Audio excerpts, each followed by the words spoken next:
வணக்கம். நம்ம பாக்கெட்ல இருக்கிற பணம், நம்மள ஆள்ற அரசியல்வாதிகள், அப்புறம் நம்மளோட எதிர்காலம். இது எல்லாத்தையும் கனெக்ட் பண்ற ஒரு பெரிய கேள்விக்கு பதில தேடிதான் இன்னைக்கு நாம போக போறோம். இந்த ஒரு டீப்பான எக்ஸ்பிளைனருக்கு உங்கள ரொம்பவே உற்சாகமா வரவேற்கிறேன். வாங்க, நேர விஷயத்துக்குள்ள போயிடலாம்.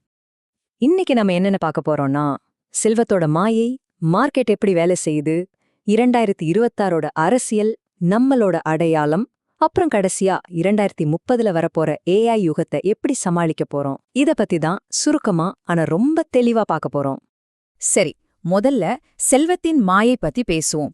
நம்ம எல்லோருக்குமே எப்பவாவது ஒரு தடவையாவது வந்த ஒரு சூப்பரான பகல் கனவுல இருந்து இதை ஆரம்பிக்கலாம். இப்போ ஒரு நிமிஷம் யோசிச்சு பாருங்க.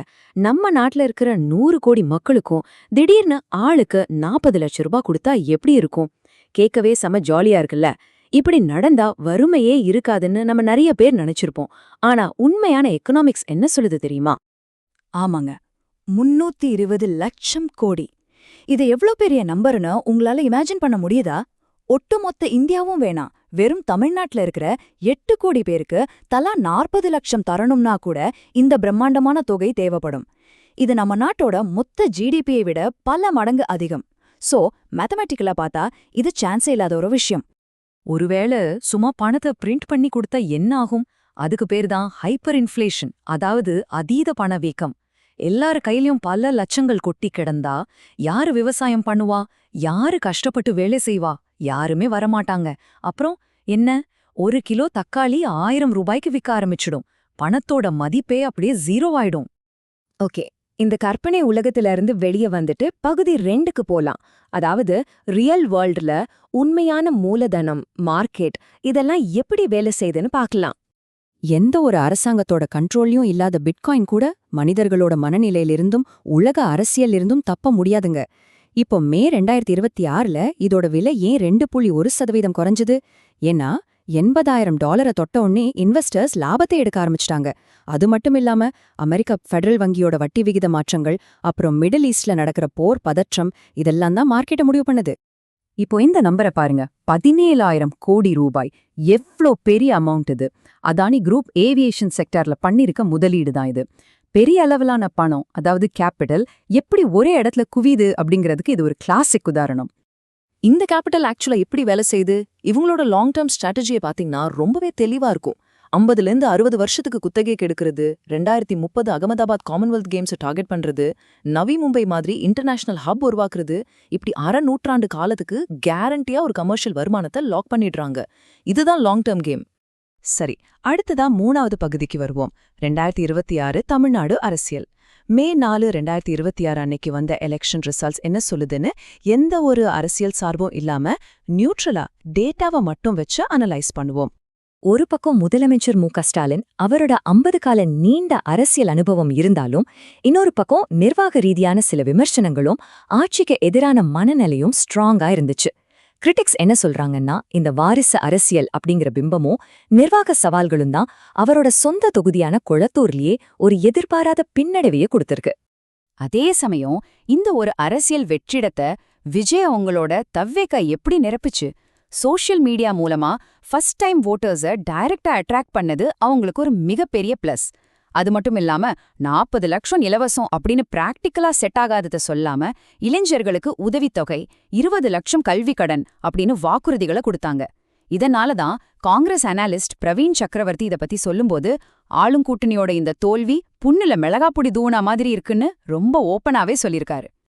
அண்ட் இது ஒரு விஷயத்த ரொம்ப பிரில்லியண்டா நமக்கு காட்டுது. மாடர்ன் அரசியல் ஸ்ட்ராட்டஜிஸ் எப்படி வேலை செய்யுதுன்னு லாட்டரி அதிபர் மார்டின் குடும்பம் ரொம்ப துல்லியமா நிரூபிச்சிருக்காங்க. ஒரே குடும்பத்தை சேர்ந்த 3 பேர், 3 டோட்டலா வேற வேற கட்சிகள்ல நின்னு ஜெரிச்சிருக்காங்க. லீமா ரோஸ் அதிமுகவிலையும், ஆதவர்ஜுனா தாவேகாலையும், ஜோஸ் சார்லஸ் மார்டின் எல்ஜேகேலையும் ஜெயிச்சிருக்காங்க. பிசினஸும் அரசியலும் எப்படி ஒர்க் அவுட் ஆகுதுன்னு புரிஞ்சுக்க இதை விட பெஸ்ட் எக்ஸாம்பிள் வேற வேணாம்.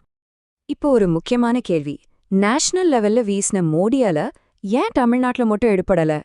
அனலிஸ்ட் இதுக்கு சில முக்கியமான காரணங்களை சொல்றாங்க. ஸ்ட்ராங்கான திராவிட கொள்கை அடித்தளம், ஆன்மீகத்தை ஒரு பர்சனல் விஷயமா பாக்குறத தவிர அதை ஒரு ஓட்டு பேங்கா பார்க்காதது, அப்புறம் டெல்லி தலைவர்களை விட நம்மூர் லோக்கல் ஆளுமைகளை மக்கள் அதிகம் விரும்புறது, இதெல்லாம் தான் மெயின் ரீசன்ஸ். ஓகே, இப்போ பகுதி 4, சமூக அடையாளமும் அதிகாரமும்.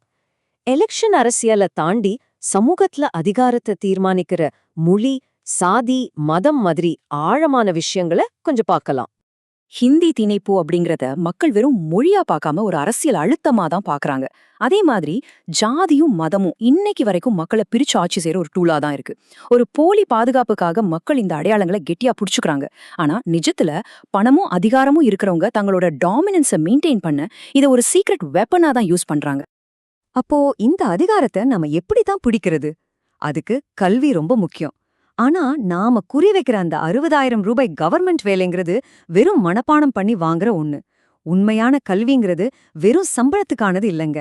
அது நம்மளோட பணத்தை பாதுகாக்கவும் சமூக நீதியை நிலைநாட்டவும் தேவையான ஒரு பகுத்தறிவை கொடுக்கக்கூடியது. நாம இப்போ இந்த எக்ஸ்பிளைனரோட கிளைமேக்ஸ்க்கு வந்துட்டோம். பகுதி 5, ஏஐ யுகத்துல எப்படி சர்வைவ் ஆகுறது. 2030 நோக்கி நாம போயிட்டு இருக்கோம். இப்போ ஒரு சமூகம் கேள்வி கேட்கறதே நிறுத்திட்டா என்ன ஆகும்? 2030ல நரப்போற ஏஐ டிஸ்டோபியா இதுதான். நம்ம எஜுகேஷன் சிஸ்டம் இன்னும் மனப்பாடம் பண்றதையே நம்பிட்டு இருந்தா மனுஷங்க ரொம்பவே காக்னிட்டிவ் லேசி ஆகிடுவாங்க. அதாவது ஒரு ரோபோ மாதிரி ஆயிடுவோம். நீங்க ரொம்ப சேஃப்னு நினைச்சிட்டு இருக்கிற அந்த 60,000 ரூபாய் கவர்மெண்ட் டேட்டா மேனேஜ்மெண்ட் வேலையை கூட ஏஐ ரொம்ப அசால்ட்டா தூக்கிடும். நம்மள முழுசா கார்ப்பரேட்டுகளும் அரசாங்கமும் கண்காணிச்சு கண்ட்ரோல் பண்ற நிலைமை வந்துடும். ரொம்ப டேஞ்சரான ஒரு விஷயம் இது. சோ இதெல்லாம் தாண்டி நம்ம ஞாபகம் வச்சுக்க வேண்டிய ஒரு பவர்ஃபுல்லான விஷயம் இதுதான். 2030ல மனுஷங்களையும் மிஷன்ஸ்களையும் பிரிச்சு காட்டுற ஒரே விஷயம் நாம கேட்கிற கேள்விகள் மட்டுமே. ஆமாங்க, தொடர்ந்து ஏன் எதற்குன்னு கேள்வி கேட்கிற உங்க கியூரியாசிட்டி மட்டும்தான் உங்களுக்கான அல்டிமேட் டிஃபென்ஸ். ஏஐ கிட்ட இருந்தும் சரி, மத்தவங்க கிட்ட இருந்தும் சரி, தொடர்ந்து கத்துக்கோங்க, தொடர்ந்து கேள்விகளை கேளுங்க. இந்த எக்ஸ்பிளைனர் உங்களுக்கு யூஸ்ஃபுல்லா இருந்திருக்கும்னு நம்புறேன். மறுபடியும் சந்திப்போம்.